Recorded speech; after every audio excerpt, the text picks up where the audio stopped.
यहाँ पर बैठे हुए हैं, ये कांग्रेस के बड़े लीडरों में हैं, पॉलिसी साज कमेटी के मेंबर थे। इनसे हमारा पुराना रिश्ता था। आगे नजर एडवोकेट को आप देख रहे हैं, वो 10 में ही कॉलेज से निकलने के बाद ही उनको आसमान साहब ने बड़ा मकाम दिया और वो वहाँ से इलेक्शन लड़ेगा। हम सब लोगों ने मिलकर बैठक कर यह तय किया कि साहब एमएलए एमपी बनना बड़ी बात नहीं है, लोग वजीर भी बने हैं लेकिन अपने बस्ती का पुल भी नहीं बना सकते। असल कौम को उठाना जरूरी है। और कौम कैसे उठेगी? कौम उठेगी इस तरह से कि यहाँ पर पासबान दबे गुजरे थे, ब्राह्मण भूमिहार राजपूतों के सामने में यादव कुर्सी पर नहीं बैठ सकते थे। लालू ने अपनी सियासी जमात बनाई, आज ब्राह्मणों के मुकाबले में अपने यादवों को खड़ा कर दिया। कोयरी कुरी में सब्जी बेचने से उनको फुर्सत नहीं थी, लेकिन नीतीश कुमार ने देखा कि सब कुछ मेरा शोषण कर रहा है, हम अपनी जमात बनाएंगे।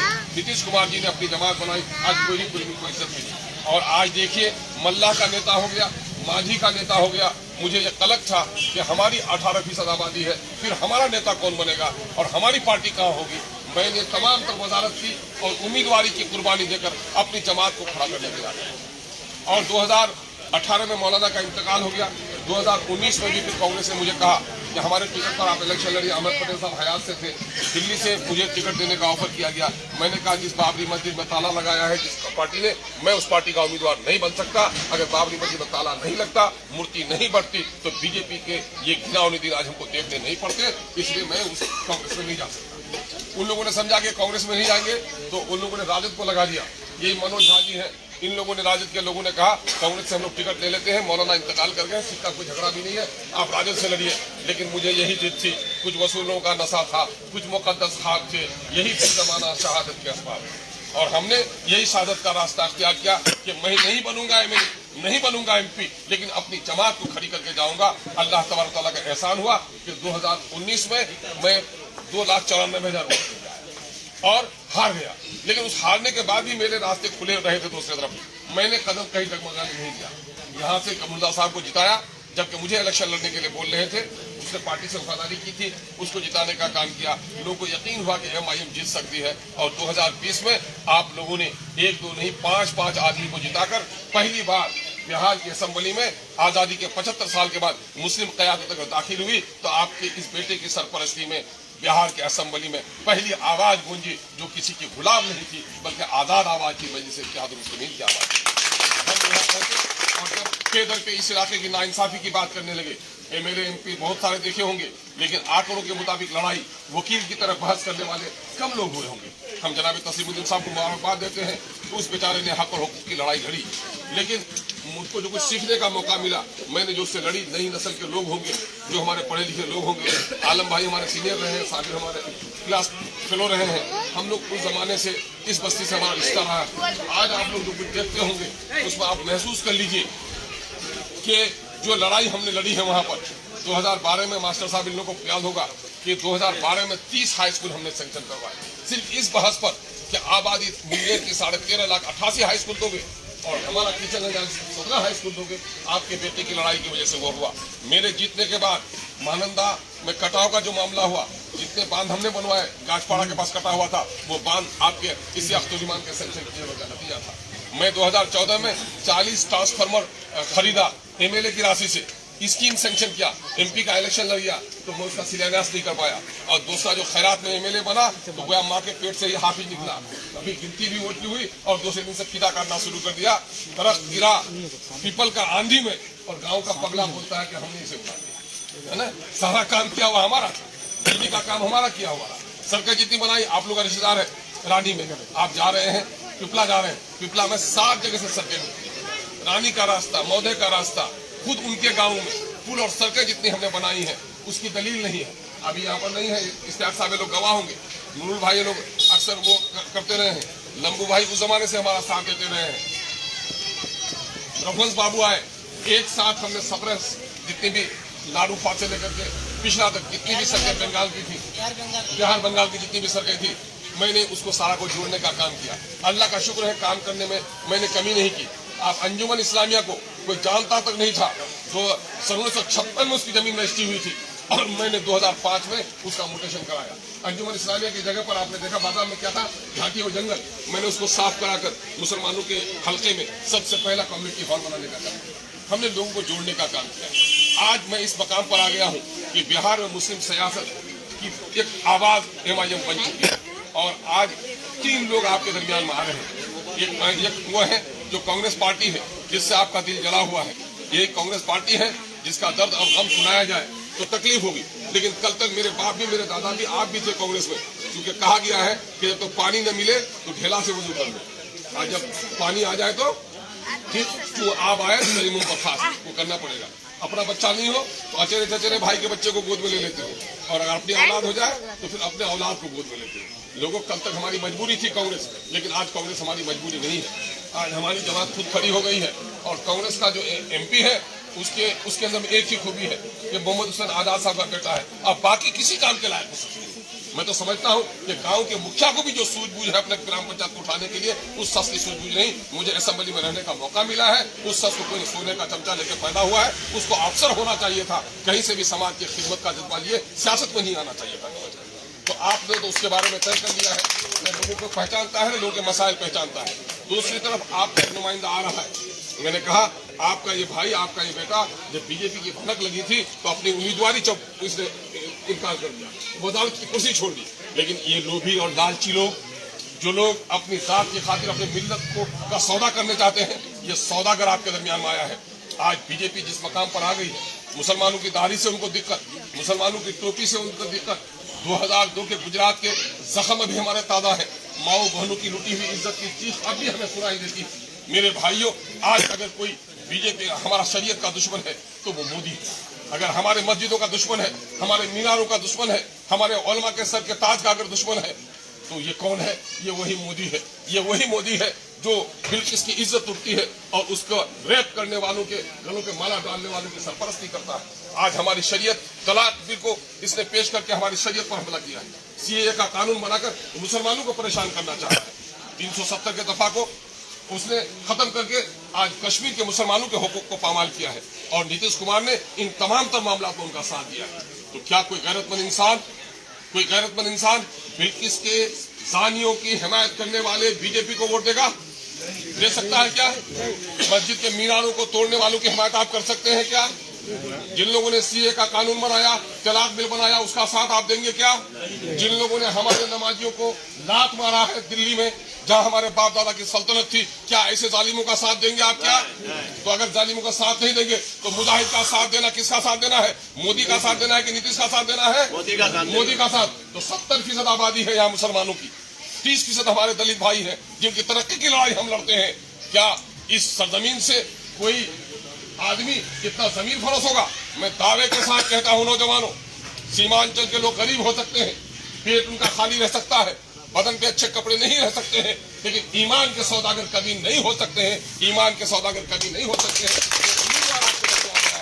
ये मीर जाफर है, ये मीर जाफर है और मीर जाफर को कभी इज्जत नहीं मिल सकती है। ये मुनाफिकीन में से है। मुनाफिक का काम यही होता है कि सामने में दोस्त बनकर रहे और अपने कंबल के अंदर में छुरी लेकर जाए। क्या ऐसे मुनाफिक को फटकने देंगे? देखो एक बात कह लो मेरे नौजवानों, किसी शरीफ आदमी के लिए यही काफी नहीं है कि किसी गंवार के यहाँ उनकी बेटी का रिश्ता हो जाए। उनके कोई गंवार के यहाँ से पैगाम भी लेकर आए तो पहले हमारे खानदानी जो लोग थे तो किसी गंवार का रिश्ता ले आता था तो चौकी का पौवा में बांध के उसको पीटता था कि हराम को मेरे यहाँ तुम आने की हिम्मत कैसे की? मैं चकला के गई हूँ नौजवानों, मैं तुम्हें ये नहीं कहता कि तुम जदयू में वोट दोगे, मैं तो ये कहूंगा कि जदयू वाला अगर आवाज भी उठाए ताकि बिल्किस के जानी मेरे बस्ती में आने की तुम्हें हिम्मत कैसे हुई? ये जिस दिन कर लोगे, बाबरी मस्जिद को तोड़कर मंदिर बनाकर होंगे चिढ़ाने वाले, तुमको मेरे बस्ती में आने की हिम्मत कैसे हुई? उनके लोगों को जवाब नहीं है। जिस पार्टी से आए नेता का नाम नहीं ले पाता है, उन बेशर्मों को पूछो किस पार्टी से आए हो? तुम जीतोगे तो किसको मिनिस्टर प्रधानमंत्री बनाओगे? कहा किसान की तरक्की करेंगे, किसान की विकास करेंगे? देखा कि नहीं देखा? कर उनके मुंह में जबान नहीं है कि अपने लीडर का नाम दे सके। ये कौन लोग हैं? ये लोग अपने खातिर पूरी कौम के सौदागर हैं। ये कौन लोग हैं? अपने कौम के खातिर मिल्लत का सौदागर है। इनको कान खोलकर बता दो कि सिकंदर बख्त तुमसे बहुत बासलाहियत था, उसको तो कौम ने कबूल ही नहीं किया, शाहनवाज को तो कबूल ही नहीं किया, तो तुम किस खेत के मूली हो कि तुमको कोई कबूल करेगा? मेरे गैरतमंद नौजवानों, अपने बस्ती के उस नौजवान को जो बह गया, कल तक कहता था कि हमारा जदयू साथ थी काम कराम, तो मैंने कहा हाँ, कल तक अगर राजद के साथ जदयू थी तो मैं तुमको कुछ नहीं कह सकता था, लेकिन आज वो जदयू बीजेपी के साथ चले गई है। बच्चे की पिटाई नहीं होती है मकतब में, 4 किलो नाच दिखाते रहे तो मुंशी जी काल से नहीं जाओ, बचपन में किया है कि नहीं। तो नीतीश कुमार ठीक उसी तरह से मोदी के सामने में क्या बोलता था कि हुजूर अब कहीं नहीं जाएंगे हम, है ना। तो अब नीतीश कुमार भाग सकता है? जब नीतीश नहीं भाग सकता है तो नीतीश के दलाल आपकी बस्ती में आने की हिम्मत करेंगे? ये नीतीश नहीं, ये मोदी का दलाल है, और ये मोदी का दलाल आपकी बस्ती में आ रहा है। मेरे भाई कभी भी इसको दाखिल होने मत दीजिए। देखो मस्जिद बनाना सवाब का काम, जितने मस्जिद बनाई उसने जन्नत को अपना घर बनाया, लेकिन हमारे उलमा है, पूछ लो इनसे कि उसी मदीना की सरजमीन पर मुनाफिकीनों ने मस्जिद ज़र्रार बनाई, और नबी मुकर्रम सल्लल्लाहु अलैहि वसल्लम ने जहां मस्जिद हरम को तामीर करवाया, जहां मस्जिद नबी तामीर करवाई, वहीं मदीना में जाकर मस्जिद ज़र्रार को तोड़वा लेने का काम किया। क्या मौलाना तोड़वाया कि नहीं तोड़वाया? तो जो काम मुनाफिकीन करे उसको तोड़वा दो, जो काम मुमिन करे उसकी मदद करो। इस वक्त पूरे मुल्क में दलितों की, मजलूमों की, बहनों की, बेटियों की शरीयत की पासदारी के लिए अवैसी उठता है कि नहीं उठता है? अवैसी आपकी आवाज है कि नहीं? अवैसी की आवाज सुनते तो सीना चौड़ा होता है कि नहीं है? अभी जो मौलाना हमारे वो क्या नाम है सलमान अजहरी साहब, इत्तेफाक से हम लोग उस दिन गुजरात में थे, सलमान अजहरी साहब आया, हम लोगों ने उस वक्त स्टेटमेंट दिया उसके लिए, और हमारा नेता जाकर सीना खोल कर लड़ा कि मौलाना सलमान अजहरी को अगर कुछ भी हुआ तो हम शहादत देने के लिए पेश होंगे। ये कोई कांग्रेस का लीडर नहीं था, यही आपका MIM का लीडर, वही एडवोकेट पठान साहब थे। तो हम लोग वकील भी करके दिया हम लोगों ने। मेरे भाई इन मुनाफिकीन से आप वो कीजिए, अपने को मुक्ति दिलाइए। इस सच के पूरे सियासी कैरेक्टर को पढ़ लीजिए। ये समाज के उबास लड़कों का, समाज के आवारा लड़कों का, समाज के बिगड़े हुए लड़कों का, या कुछ ऐसे लोग जो लोग अपने जाती मुफाद की खातिर अपने कौम को सौदा करते हैं, ऐसे सौदागरों का सरदार है। मुझे यकीन कामिल है, मुझे पुख्ता यकीन है कि कबूतर के अंडे से कभी चील पैदा नहीं हो सकता, और किशनगंज की सरजमीन से कभी कोई मुनाफिक और मोदी का एजेंट नहीं। अगर आपको एक गरीब के बेटे को मुन्ना मुश्ताक साहब को अगर MLA बनाया था, किसी चकला की सरजमीन ने बनाया था, और अख्तर ईमान की डूबती हुई कश्ती को अगर बचाया था तो चकला की सरजमीन ने बचाया था। आज मैं समझता हूँ ये सिर्फ चकला का मामला और किशन का मामला नहीं है, पूरे बिहार के मुसलमानों का मसला है, पूरे बिहार के दलितों का मसला है। एक आवाज असेंबली में उठी है, एक जमात खड़ी हो रही है। बिहार शरीफ में 105 साला मदरसा अजीजिया में 4000 किताबें जलाई गई, कुरान मजीद के नुस्खे जलाए गए, मस्जिद का मीनारा तोड़ा गया, 40 से 45 मुसलमानों की दुकानें लूटी गई।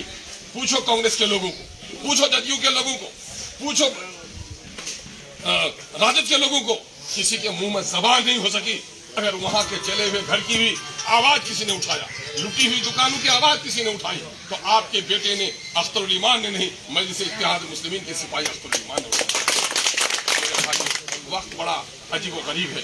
मैं एक बात पूछता हूँ चकला के नौजवानों, अक्सर मैं जाता हूँ, लोगों को पूछता हूँ, मेरे चौराहे पे बच्चा खड़ा है, उनसे पूछो का नाम क्या है? जैद बकर राम श्याम कहे, बेटा गांव का मुखिया कौन है? पहले मुखिया कौन था? अभी मास्टर आलम साहब को जानते हो? लंबू जी पहले समिति से जानते हो? डॉक्टरी कौन करता है? सबका नाम फटफट बताता है। तो बोला करे बेटा तुम्हारा बाप का नाम क्या? अब बच्चा कुछ नहीं बोले, जो सबका नाम जानेगा बच्चा बाप का नाम नहीं जानेगा। फिर पूछते हैं कह रहे क्या नाम है रे तुम्हारे बाप का? बोलो, बच्चा कुछ नहीं बोलता है। तो कोई आपके साथ खड़ा होगा तो बोले मत पूछो इनको, इनका बाप मर गया होगा। कोई दूसरा कहेगा नहीं लगता है इसका बाप कोई चोर चुड़ैल होगा, इसका नाम लेते हुए शर्माता। ऐसा होगा कि नहीं होगा? मैं एक सवाल करता हूं चकला के नौजवान कि अब बैरिस्टर को भी रहने देना। जादव का नेता कौन है? कुलबी का नेता, मल्ला का नेता, पासवान का नेता, अवैसी साहब को रहने दो। बताओ तुम्हारा नेता? कोई नहीं। चौक के उस बच्चे का जो हाल है तो उसका आपका हाल है कि नहीं? वो हमारा हाल है कि नहीं है? अब अल्लाह का शुक्र है, चौक का बच्चा आज से कई दिन पहले ठाकुरगंज में थे, रात के 9:30 बज रहे थे, तरावी की नमाज हो रही थी, गाड़ी मेरे साइड में लगी थी, ट्रेन के ऊपर बच्चा खड़ा था और मेरे झंडे के तरफ देख के बोलता है साहब ये कौन होता है आपका? क्या बात है? बोलो। नहीं कौन होता है आपका? अब इस साहब को तरफ दिखा दे। मैंने कहा कि मेरा भाई है। तो बच्चा बड़े स्टाइल से बोलता है अरे साहब ये सच तो सबका बाप। एक बच्चा 11 साल का बच्चा बोलता है ये तो सबका बाप है। कई नेता का नाम भी लिया कि इसका उसका भी बाप है। तो मेरे भाई आप इसको नहीं पसंद कीजिएगा। हमारे यहाँ के चंद नौजवान गुमराह बोले हमरा जदी छी ना हमरा भाजपा थोड़े छी।